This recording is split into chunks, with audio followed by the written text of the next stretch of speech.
Hello everyone and welcome back to my opinion. And in this video we're reviewing day 3 of the third test match between England and India. Let's get into this review. In the previous video I'd said India should get around that 400 mark at least, and I had faith in Rishabh Pant and KL Rahul to bat long, and they did do that to an extent. And I'd said that it was relatively even going into today's play, but I'd said that because England led by over 200 runs, there was a slight edge to England, but I thought with the two batting at that point in time, that could go India's way in a relatively small amount of time. And we saw in the first session it belonged to India. And the one thing which disappointed me was that, now I thought if Rishabh Pant had got to a century in this match, it would have been one of the best centuries because he, as we saw, his left hand, he was experiencing pain, and the English bowlers tried to bowl to bring his left hand into play, and he was sort of playing the ball with one hand into the leg side region. And had he been the reason why I think he went for that run is because KL Rahul wanted to get to a century before lunch, and some people are saying Joe Root had to wait overnight to score his century or being on 99. Why couldn't have KL Rahul waited? In my view, Joe Root, if you look at the amount of test centuries he's scored, look at the amount of test centuries KL Rahul has scored, and you think who would be more assured a place in the side as of now. KL Rahul has gone through a long phase to get to where he is now in test cricket, the consistency wise, and that is why I understand why he wanted that century. In my view, if Rishabh Pant had been dismissed with the English bowlers trying to target that left hand area and he was caught, then I wouldn't mind. But in that situation, a run out, when the thought process I would have encouraged was KL Rahul was on 98 when he wanted the century.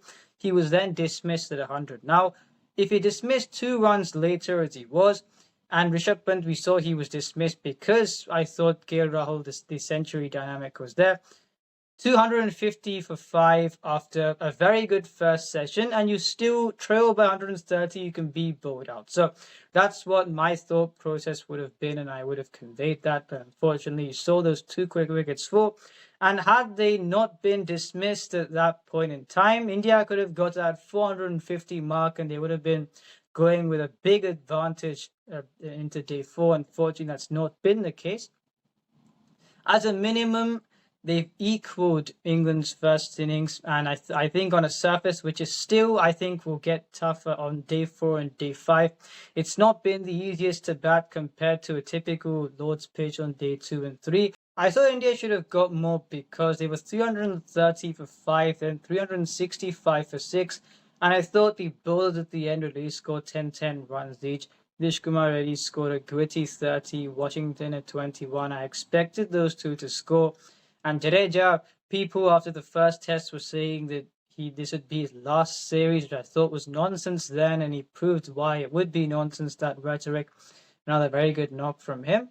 And I thought the bowlers would score about a 10 runs each to take India to 400 to get some kind of a lead. And I'm disappointed that once again didn't happen. But as I said, as a minimum, if you're trailing by over 200 at the start of the day and one of your lead batsmen is injured, then I think India have still done a good job.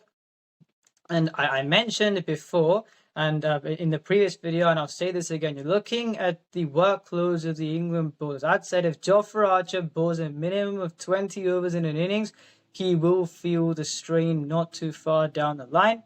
He was into his 24th over in this case. So as far as workloads are concerned, India have done well there. Chris Woke, Stuart Broad said a couple of matches ago that he's not too far from a knee injury. He bowled 27 overs in this innings. Bryden Cast 24, and I maintain I wouldn't have played him in this match. People say he scored 56, but there are 2 changes here. One, you look at Bryden Cast, do I think he bowls the full length as much as someone like a Sam Cook? No, I think Sam Cook, as far as a bowler is concerned, would have done better than what Cast did today, and he went at above 4 over for most of the day. And Shoaib Bashir, I'd said against India, he wouldn't do much. And only the management would know this. But if Jacob Bedell, this was a discussion before the test match where if Jacob Bedell could be brought in as a batsman who can bowl spin, then you've got Joe Root, then they would know how well he's bowling if that would be applicable. if they did think that, then I think they should have brought him in, because Shoaib Bashir, I've mentioned this about the Indian bowlers. They've got a batting skill set and a bowling skill set in a case where the spinners would not come into the picture until the last 2 days, especially the last day. When Shoaib Bashir is a one-dimensional selection, and even on the last day is not going to trouble India, then they could have thought of getting someone like a Jacob Bedouin, since they're not going to bring Tom Hartley or Liam Dawson into the side. So those are the two selections that I would have thought about, but I'm not surprised that they didn't make those changes. On the topic of workload, Ben Stokes is another one who bowled 6 overs the previous day, didn't bowl too many in the second bowling innings of the previous test match, because I think he'd be keeping in mind his injury concerns and preserving himself. In this case, he had to bowl a lot, and especially when Rishabh Pant was on 40, they put the fielders out on the boundary. A lot of the short deliveries weren't directed properly, I thought, and during that spell, Ben Stokes bowled the quickest. He bowled upwards of 140, and he had to bowl many overs today. It's a good sign for India, because as with Jofra Archer, you don't know how long Ben Stokes will last if he has to bat in the top 6 and bowl 20 overs a lot of the time. So especially in those two cases, the two best bowlers for England in the series, India have done more to keep them on the field for a long period of time. In my view, if England get above 300 and then put India into bat on the last day, given that the surface, in my view, would get the most challenging on the last day, you've got someone like a Jofra Archer. Actually, that'd be England's best chance to win. And if India bowl England out, I'd say in 2 sessions, then you've got, or at least bat 10 overs on day 4 to set themselves up so they don't have to do as much of the heavy lifting on the last day. I think India have got a good chance to win this match. Let's see how this goes. If you enjoyed the video, please subscribe, share with your friends. This is my opinion. What's yours?